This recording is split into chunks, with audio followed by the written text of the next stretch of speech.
back. Ndini mukoma Trevor Chidodo ndadzoka ku You The Show. And nhasi manje ndauya ndina mukoma kudzi. But manje mukoma kudzi vanguri vandimisa kubva kuma12.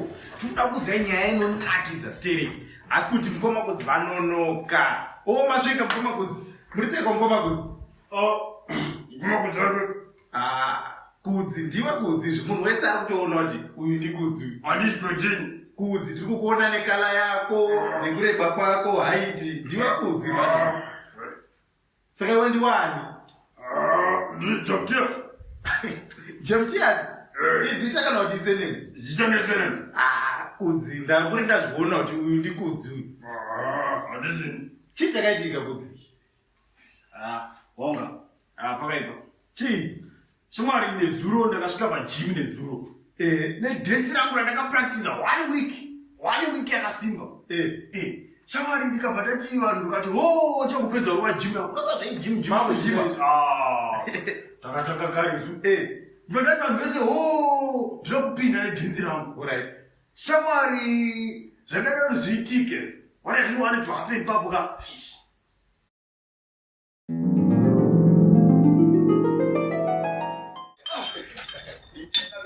Hey guys, nigga just can one that got put it. What is the matter? Catch it, you enter.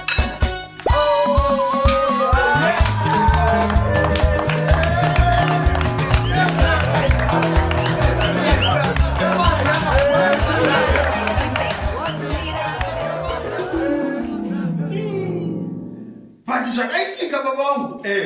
Ndiudze. Guys, hold.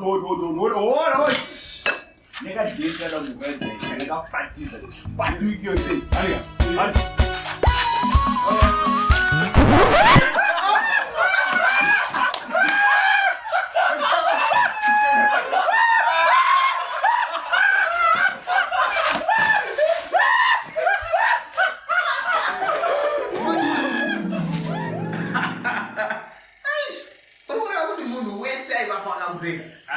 Vakandiseka. Kwanzi chii? Aiwa kudzi. Iwe waigoseka. Saka iwe ndikoseka kwawanda kudai. Akutovanda chako ndakasekwa baba. Aiwa kudzi. Iyo saka uchasvika rini wakangowanda kudai. Izvi chagaraji zvipfeka for 4 years. 4 years. Kangano. 4 years. Unodziva here kudzi? Baba 4 years. Ndauti makangani. Imimi chigara apa. Baba, chinonzi 4 years. Chakakura, urikwanzwisisa? Asi kuti manje zvawakaitwa nezuro iwe unoziva kuti zvawakaitwa nezuro zvandifungidza bottom line yedu ye-this week. And bottom line yedu iri kuti iyo ipapo iri kuti shingirira kupedza basa rawakatanga usakanganiswa nevanoshora. Zvanzika shingirira kupedza basa rawakatanga usakanganiswa nevanokushora. Wanzwisisa? Nyapa uchisema hapo. Iwewe hauna kuita zvakataurwa pabottom line. Wakasiya vanokushora vachitokukanganisa basa. But manje zobva zvadidzosa kunyaya nemaya wataitaura last week uya wamuziva. Ndikumurangarira. Right, ndikuda kuti vana newe munatsokuteerera nyaya iyi. Zviri kunzi izvo nemaya manje. This time manje nemaya anga akuvaka wo iya yaakakumbira kuna mambo wapabati. Ndakabonzwa nyaya iyi. Right. Nemaya akutanga kuvaka. Inini pandaiverenga nyaya iyi ndakatombofunga kuti everyone kuti yepi achiuchira maoko achiti good job. Ndizvo zvavapamuchira. But haisiyo nyaya yakaitika. Zvakanzi izvo atanga kuvaka manje. Vana Sanballat vaya naNatobhaya vakazouya manje kwaari vakatanga kuti shamwari chinhu chauri kuvaka ichi hachitomborarami ichi. Kana chigava chacho chikafamba pamusoro hanzi richadonha rese kuondomuka kuita flat. Saka kwaiva kutanga urutsigiri. Vanga vakutomushora vachimushora ndobva kana chiri chisvosve chaicho shamwari pachiwo chenyu ichimi majuzi mese chinongoputsika masvosve akangobuira apa saka hazvishandi.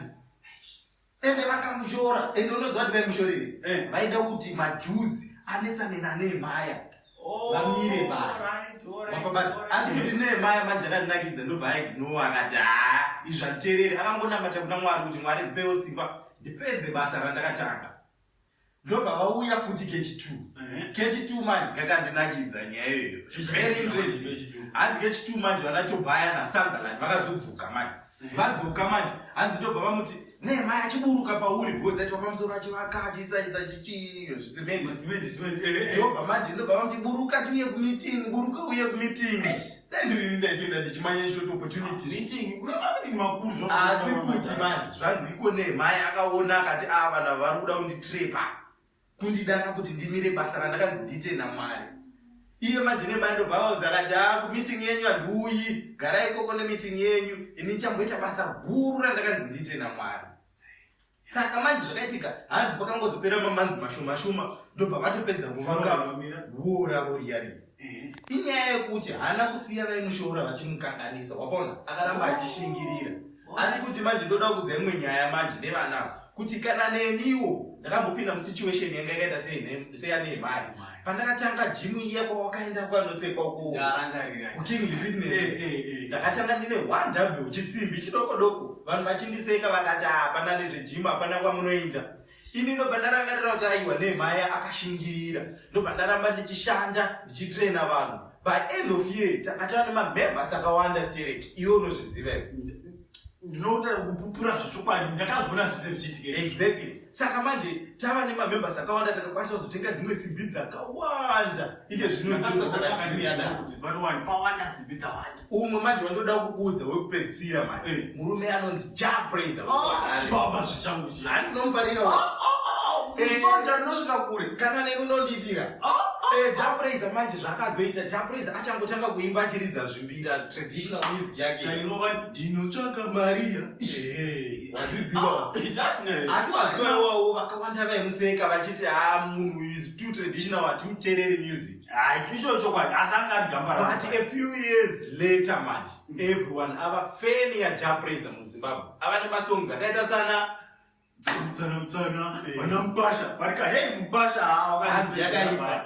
Wakandipedzera. Now everyone loves Jah Praiser. Nenyaya yekuti akashingirira, haana kusiya vanhu vaimushora makore ake kumashure, handiti? Akashingirira kupedza basa raakatanga nenyaya yekuti haana kuteerera vanomushora, wakanzwisisa?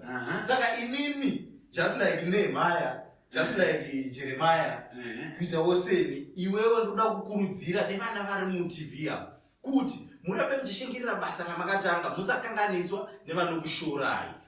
Wapanzwisisa? Saka iwe ndoda kuti uchitsanangurira vana zvandakuudza, chivaudza wewe. Iyi nyaya ndibata-bata iyi. Ndafara zvisingaiti.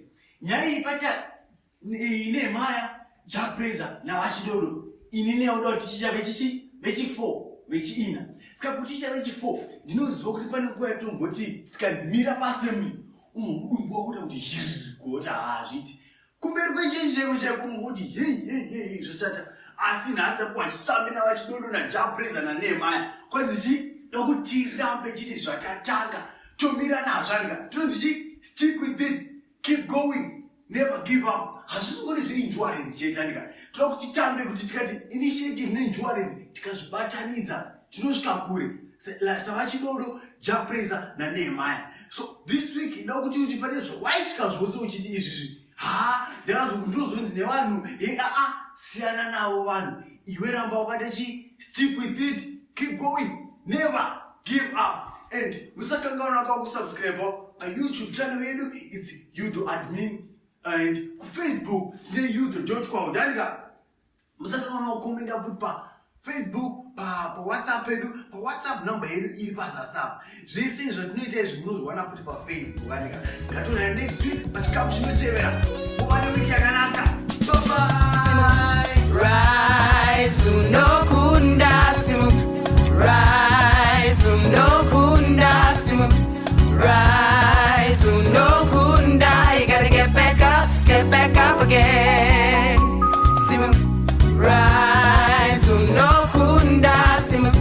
Rise unokunda simu. See you next week.